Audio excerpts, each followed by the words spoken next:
Bismillahirrahmanirrahim. Assalamualaikum warahmatullahi wabarakatuh. Selamat datang, selamat berjumpa kembali di pertemuan yang ke-8 mata kuliah Sistem Kendali dan Mekanika, kelas TK 4604 dan TK 4603. Pada hari ini kita masuk di CLO yang baru, yaitu CLO 2, yang mana CLO 2 ini memiliki hasil pembelajaran yang diharapkan berupa mampu menyusun rancangan dan menganalisis sistem kendali loop tertutup dari kondisi transient hingga steady state untuk mencapai kestabilan.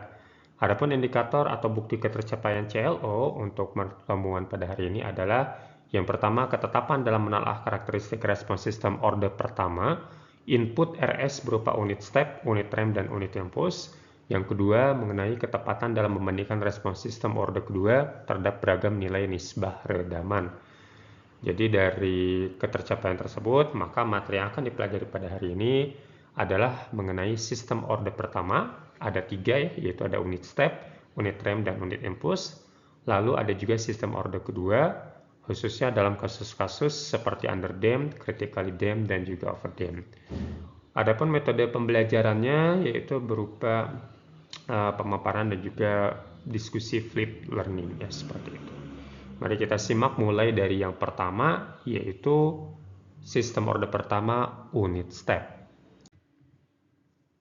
Nah, kalau kita lihat dari gambar diagram blok ini gitu ya, di mana di sini ada input RS ya, kemudian ada summing point ataupun komparator, lalu di sini ada ES gitu ya, lalu memiliki fungsi transfer 1 per TS dan output CS, serta ada feedback ya atau umpan balik ya, hanya garis saja. Maka dengan menggunakan rule ke-6 dalam aturan penyederhanaan diagram blok akan didapatkan seperti ini ya. Jadi karena fungsi transfer yang feedbacknya ini hanya garis, maka kita menuliskannya sebagai 1 ya. Sehingga di sini menjadi 1 per TS plus 1 ya, yang mana plusnya sendiri karena feedbacknya adalah negatif ya.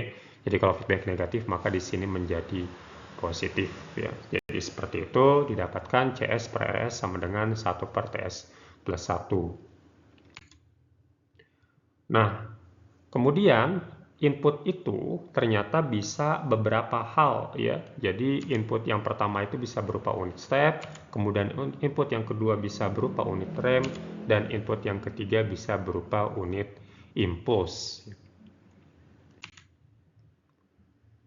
Nah, kita mulai dari yang pertama dulu nih, unit step ya. Jadi apa sih itu unit step? Kalau kita melihat kembali tabel transformasi Laplace, maka unit step itu bisa menghasilkan 1 per S ya dalam domain space begitu ya. Nah, sehingga kita ganti si RS itu menjadi 1 per S, sehingga dari rumus CS per RS di halaman sebelumnya gitu ya. Nah, RS-nya kita pindah ruas ke sebelah kanan ya, sehingga CS itu sama dengan fungsi transfer dikalikan input ya. Jadi output sama dengan fungsi transfer dikali input begitu ya. Nah, di sini ini output ya, output ya, itu sama dengan di sini fungsi transfer ya. Nah, dikali 1 per S-nya itu adalah inputnya ya. Karena rumus untuk mencari fungsi transfer itu sendiri adalah output dibagi input ya, jadi pindah ruas jadi seperti ini. Nah, RS-nya kita ganti menjadi 1 per S.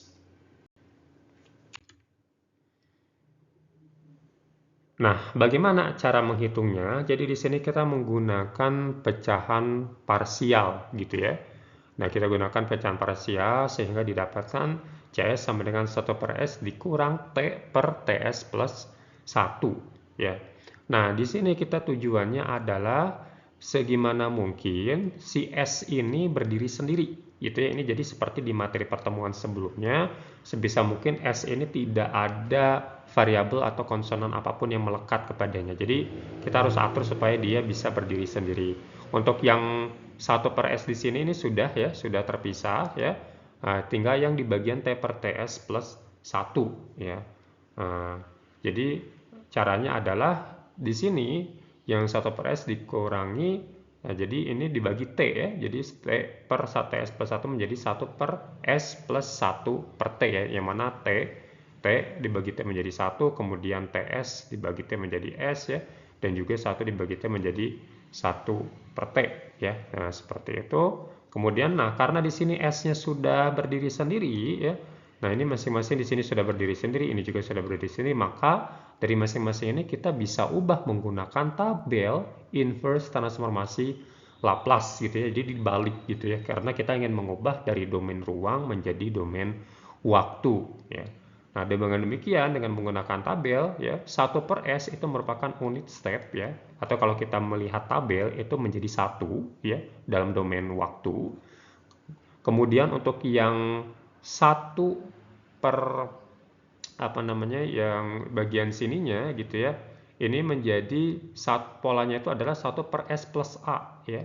Nah, jadi teman-teman bisa cek lagi, ini menjadi 1 per S plus A. Nah, A-nya adalah 1 per T ya, jadi di sini diganti 1 per T ya. Kemudian apa namanya, ini karena tanda plus ya, maka di sininya menjadi tanda minus ya. Jadi E pangkat minus T per T ya, seperti itu ya. Nah, jadi di sini diganti si A-nya yang menjadi ini ya. Kemudian dilakukan perhitungan sehingga didapatkan CT sama dengan 1 minus E pangkat min T kecil per T besar ya. Ini untuk nilai T lebih dari sama dengan 0. Nah, kalau kita masukkan grafik ya, kita gambarkan menggunakan aplikasi, bisa menggunakan Symbolab atau yang lain gitu ya. Nah, nanti bisa didapatkan kalau kita masukkan CT sama dengan 1 minus E pangkat minus T kecil per T besar gitu ya, maka akan didapatkan seperti ini. Jadi ketika nilai T kecilnya itu adalah T besar ya, maka di sini akan menghasilkan nilai CT sebesar 63,2% ya, atau 0,632. Begitupun kalau misalnya 2T ya akan menghasilkan 0,865 ya. Ketiga T menghasilkan 95%, 4T menghasilkan 98,2% dan 5T menghasilkan 99,3% dan seterusnya. Gitu ya. Nah, di sini ada slope ya, slope kemiringan di sini. Itu adalah 1 per T-nya itu di sini ya. Jadi ketika CT-nya 1, X-nya T gitu ya. Jadi Y-nya 1, X-nya T, maka 1 per T-nya adalah di garis yang ini. Ya, ini maka respon dari unit step. Jadi respon dari sistem order pertama ketika sinyal input RS-nya itu berupa unit step akan menghasilkan respon yang seperti ini. Nah, selanjutnya kita masuk ya. Kalau RS-nya itu berupa unit rem. Kita akan lihat bagaimana responnya. Nah, kalau untuk unit step kan tadi 1 per S ya. Nah, kalau untuk unit rem ini dia 1 per S kuadrat ya. Jadi masih dengan cara yang sama, kita ganti si RS-nya gitu ya. Kita ganti si RS-nya di sini dengan 1 per S kuadrat. Sehingga CS atau output system dalam domain space ya sama dengan 1 per TS plus 1 fungsi transfernya masih dari diagram blok yang awal tadi ya, dikali 1 per S kuadrat. Nah, dari sini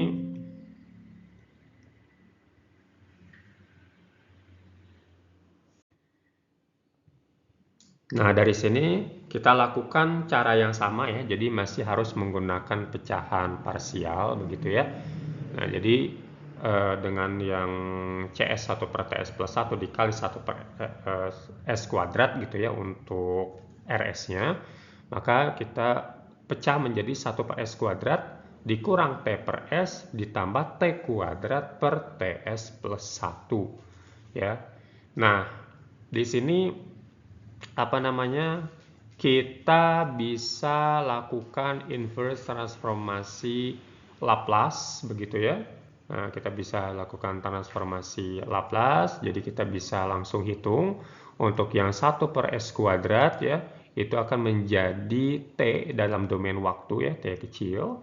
Kemudian untuk yang T per S ya, ini sebenarnya adalah dari ini ya, jadi sebenarnya kan dia dari pola 1 per S ya, 1 per S itu dikali T di depan ya. Nah, 1 per S itu sendiri ya, itu kan unit step tadi ya. Jadi 1 per S itu sendiri ini sama dengan 1 ya, sama dengan 1. Jadi T kali 1 menjadi T saja ya. Jadi sini jadi min T ya, ini min dari sini ya. Nah, kemudian ini T per S menjadi T saja karena 1 per S nya adalah kali 1 ya. Kemudian berikutnya adalah T kuadrat per TS plus 1 ya. Ini juga masih pola yang sama gitu ya, dengan pola yang sebelumnya gitu ya, yang 1 per S plus A ya. 1 per S plus A ya, ini kan sama dengan E ya, pangkat min AT ya. Jadi transformasinya E pangkat min AT seperti itu gitu ya.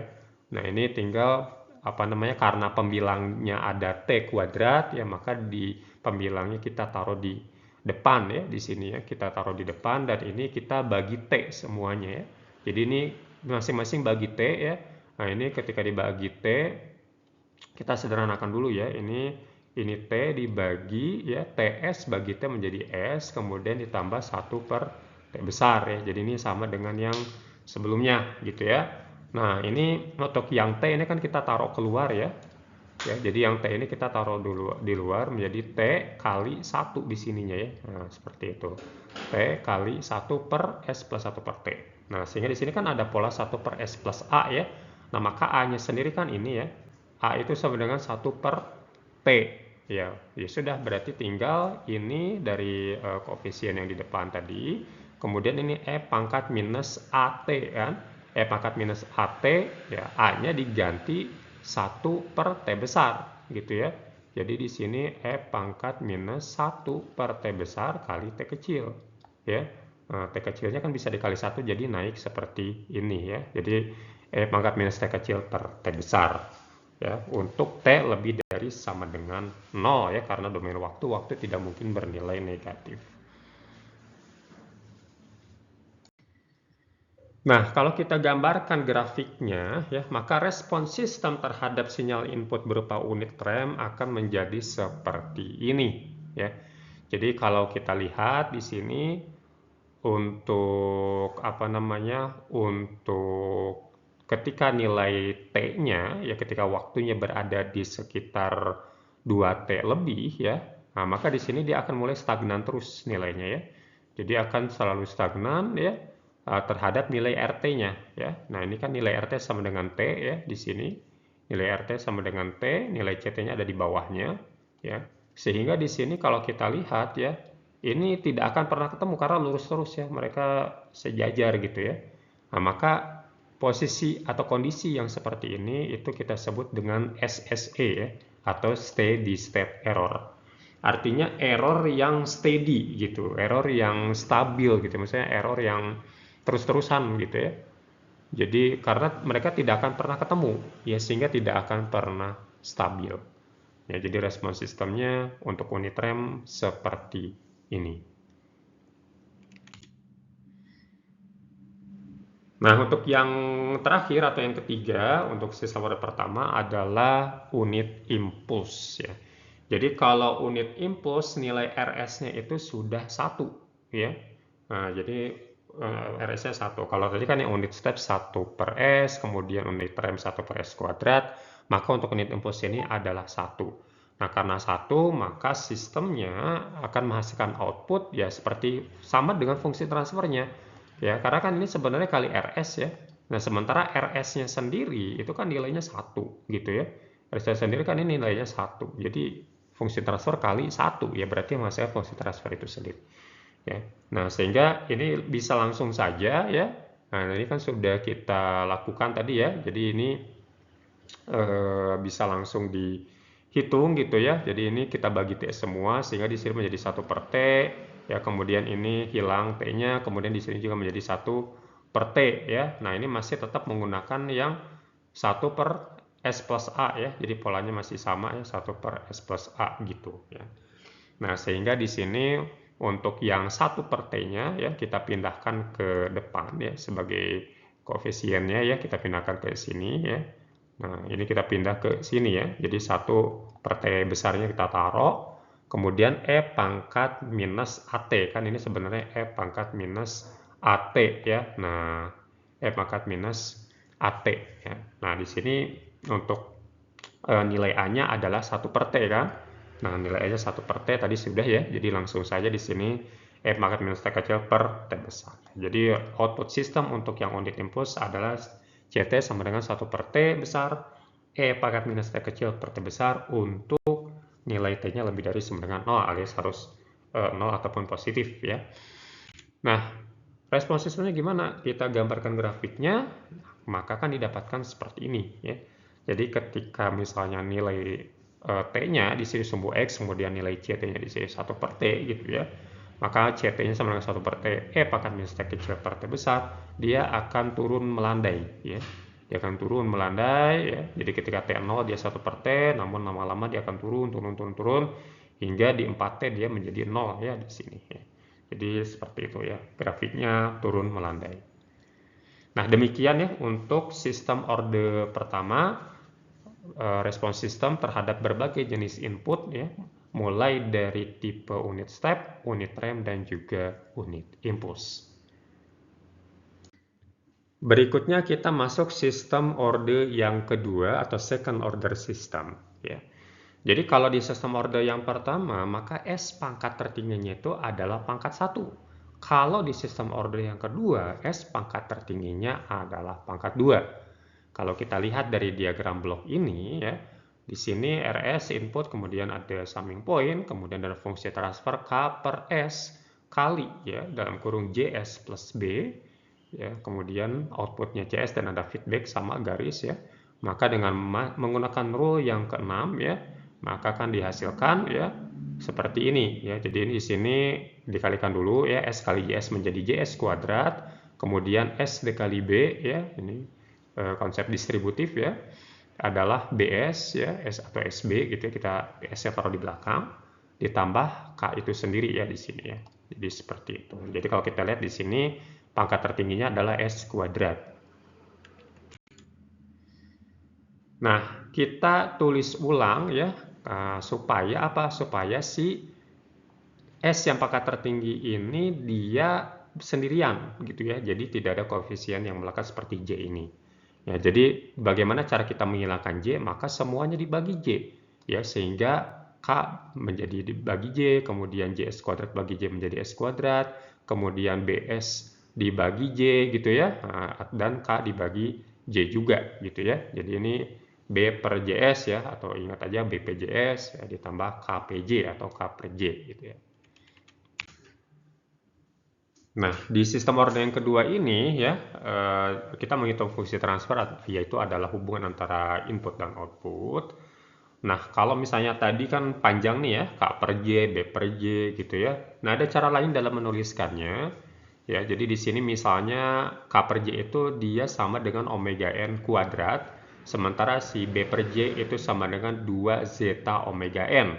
Ya, atau kalau memang tidak diketahui nilai omega N-nya, ya kita juga bisa menghitungnya dengan 2 sigma, ya ini huruf sigma kecil ya. Nah, di sini apa sih pengertiannya gitu ya? Jadi simbol sigma yang kecil itu disebut attenuation ya. Kemudian untuk omega n itu adalah undamped natural frequency ya, atau frekuensi alami yang tidak teredam gitu ya. Dan untuk si zeta sendiri itu adalah rasio peredaman atau damping rasio ya. Jadi ini beberapa terminologi dari simbol-simbol.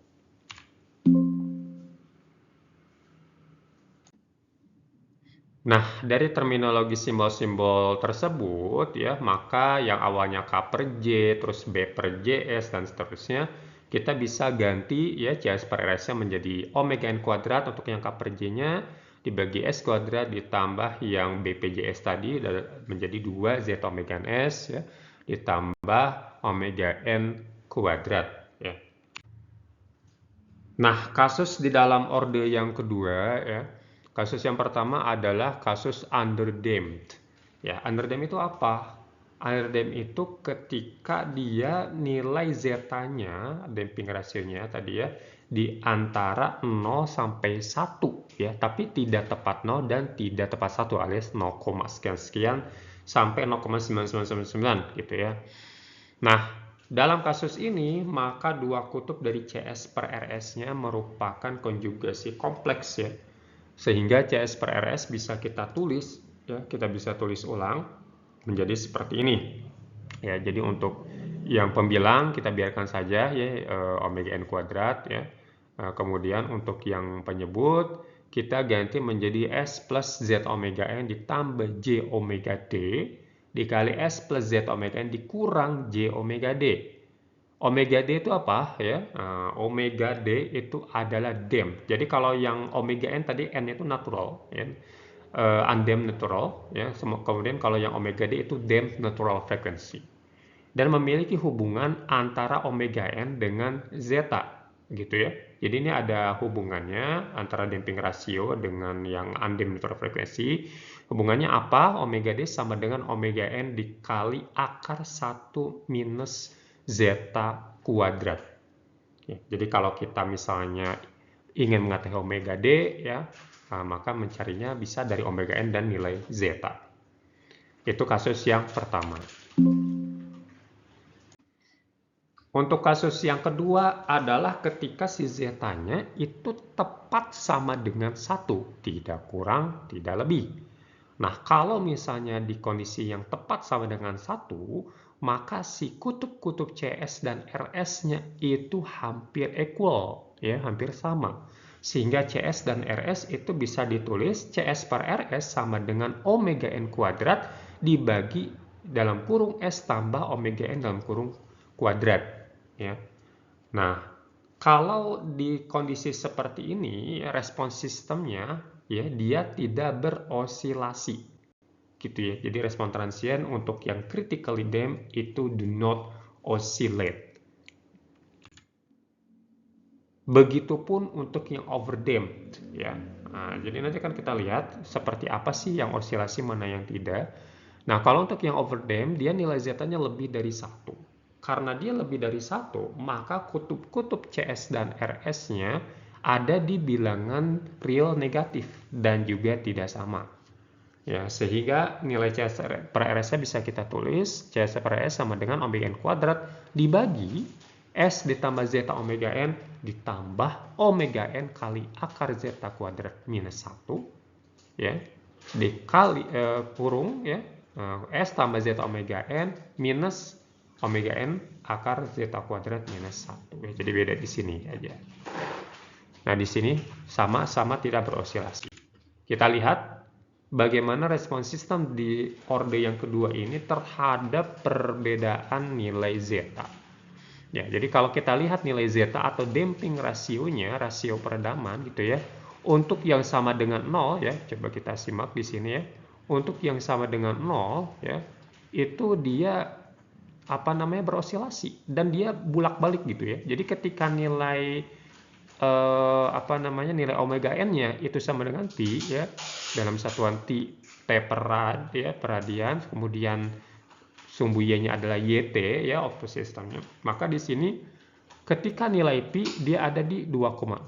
Ketika nilai 2pi dia ada di 0. Ketika nilai 3pi dia balik lagi ke 2,0. Ketika dia 4pi dia balik lagi ke 0. Jadi dia muter-muter aja terus. Ya, dia muter-muter terus gitu ya. Nah, itu yang nilainya 0. Ya, bagaimana kalau yang 0, sekian? Nah, itu yang kasus underdamped tadi. Yang kasus underdamped adalah 0 sampai 1, tapi tidak tepat 0 dan tidak tepat 1. Nah, kalau yang kasus underdamped, misalnya kita lihat untuk yang zeta 0,1 dulu ya. Nah, ini zeta 0,1. Nah, kalau kita lihat dia awalnya ya. Jadi kita tuh target tuh sebenarnya di sini ya. 1,0 itu adalah 100% ya target. Ya, jadi ini target yang ingin kita capai. Ya, misalnya kalau suhu AC kita pengen 20 derajat, maka 20 derajat itu ya di titik 1,0. Ya, kalau di 1,5 ya berarti adalah 150% dari target kelebihannya. Ya, 50% lebih. Kalau di bawahnya berarti ya kurang dari target gitu ya. Nah, jadi ketika misalnya zeta sama dengan 0,1, dia sudah mencapai target sebenarnya ketika waktunya menunjukkan di sini ya. Nah, ini di mana ini? Ya, sekitar setengah pi lebih sedikit ya. Nah, setengah pi lebih sedikit itu dia sudah mencapai target ya. Kalau kita lihat ya sumbu X ini menunjukkan waktu kan. Nah, ini sudah mencapai target lah sekitar setengah pi. Tapi kelebihan sampai puncaknya ya, itu nanti kita sebut dengan istilah overshoot ya, akan kita pelajari di pertemuan-pertemuan berikutnya. Itu puncaknya di sini ya, ketika pi dia ada di hampir 1,5 ya di sini ya. Nah, jadi mungkin bukan 1,5 bahkan 1,7 ya, 1,7 sekian. Artinya 70% melebihi target gitu ya. Nah, dia 70% melebihi target terus turun ya. Nah, begitu di sini diturunkan kembali untuk mencapai target, dia kelebihan, turun lagi. Ya, hingga akhirnya kurang dari 50% di bawah target ketika 2Pi. Nah, terus dinaikin lagi, di sini mencapai target lagi 100% lagi, ya tapi dia kelebihan lagi. Cuman kelebihan berikutnya tidak setinggi yang sebelumnya. Di sini kelebihannya lebih kurang ya 1,4 mungkin ya, sekitar 1,4 gitu. Nah, nanti dia turun lagi, naik lagi, tapi akan lebih rendah dari sebelumnya. Sehingga lama-kelamaan dia akan stabil di 100% lebih kurang gitu ya. Nah, seperti itu. Nah, kita lihat yang 0,7 ya. Kita lihat yang 0,7 dia mencapai 100%-nya lebih lama dibanding 0,1 ya. Nah, dia mencapai 100% tuh di sini setelah melewati pi ya, lebih sedikit ya. Nah, terus kelebihannya tapi nggak banyak, paling cuman berapa? 10% maybe ya, sekitar segitu ya, rendah, kemudian naik turun lagi. Nah, di sini dia kena 100% lagi, terus kurang sedikit, terus naik lagi dan akhirnya stabil gitu ya. Nah, jadi di sini dia udah mulai stabil nih ya di area sini gitu ya. Nah, jadi semakin kalau kita lihat di sini nilai zeta kalau makin kecil dia makin cepat mencapai target, tapi dia tidak stabil. Sementara kalau makin besar nilai zeta, makin mendekati 1, dia mencapai targetnya lebih lama, ya, tapi mencapai kestabilannya lebih cepat. Nah, bagaimana kalau tidak mau ada osilasi, alias begitu mencapai target ya udah diem gitu, stay gitu ya. Itulah yang nilai zeta sama dengan 1. Ya. Ketika nilai zeta sama dengan 1, ya, ini kalau kita lihat ketika nilai zeta sama dengan 1, dia lebih lama mencapai 100%-nya ya. Lebih kurang dia mungkin baru mencapai di titik yang mirip di sini ya, sekitar 2pi lebih ya. 2pi lebih dia mencapai, tapi begitu sudah mencapai dia tetap aja stay ya. Dia stay terus di sini.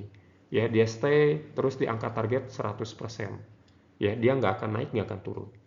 Itulah yang kondisi critically damped tadi. Ya. Tapi kalau nilai zeta-nya terlalu besar hingga lebih dari 1, ya, maka akan masuk kondisi ini, ya. Nah, akan masuk kondisi overdamped. Ya. Jadi terlalu besar peredamannya sehingga dia lama mencapai targetnya. Bahkan hingga 4pi ini masih belum mencapai target loh, teman-teman semua, ya. Di sini masih sekitar 90% lah ya, 90% berapa gitu ya. Jadi belum nyampe nih, sudah 4pi dia belum nyampe. Jadi lama banget. Ya, bahkan mungkin saking lamanya dia tidak akan pernah mencapai kalau nilai zeta-nya sangat-sangat besar. Gitu ya. Jadi di sini semua teman-teman bisa melihat ya berbagai karakteristik dari berbagai nilai damping ratio mulai dari yang antara 0 sampai 1 yang disebut dengan underdamp, yang tepat 1 yang disebut dengan critical damp, dan yang lebih dari 1 disebut dengan overdamp. Masing-masing punya kelebihan dan kekurangan. Makin kecil nilai zeta, makin cepat dia mencapai target, ya, tetapi kekurangannya adalah menimbulkan osilasi, ya, sehingga memerlukan waktu lebih lama untuk mencapai stabil. Target tercapai tapi tidak stabil gitu, ya. Nah, makin mendekati nilai 1, nah, makin lama memang dia mencapai target, tapi mencapai kestabilannya makin cepat. Ya. Dan kalau tepat 1, dia pasti stabil. Ya, dia benar-benar langsung diem di 100%. Cuman memang waktunya agak lebih lama dibanding yang di bawah 1. Kalau lebih dari 1, apalagi ya bisa sangat lama. Jangankan mencapai stabil, mencapai target 100% saja dia lama, begitu ya. Bahkan saking besarnya bisa jadi ya dihitung sebagai tidak pernah mencapai target karena kelamaan gitu ya. Ya, jadi itu ya yang bisa saya sampaikan dan teman-teman pelajari ya di materi pertemuan 8 mengenai analisis respon transient ya. Nanti di pertemuan berikutnya akan kita lanjutkan kembali gitu ya, lanjutan dari materi pertemuan ini dan masih di CO2. Ya, silakan jika ada pertanyaan bisa langsung disampaikan di grup ya. Selamat belajar ya. Semoga yang menyaksikan bermanfaat. Mohon maaf atas segala kesalahan dan kekurangan. Wassalamualaikum warahmatullahi wabarakatuh.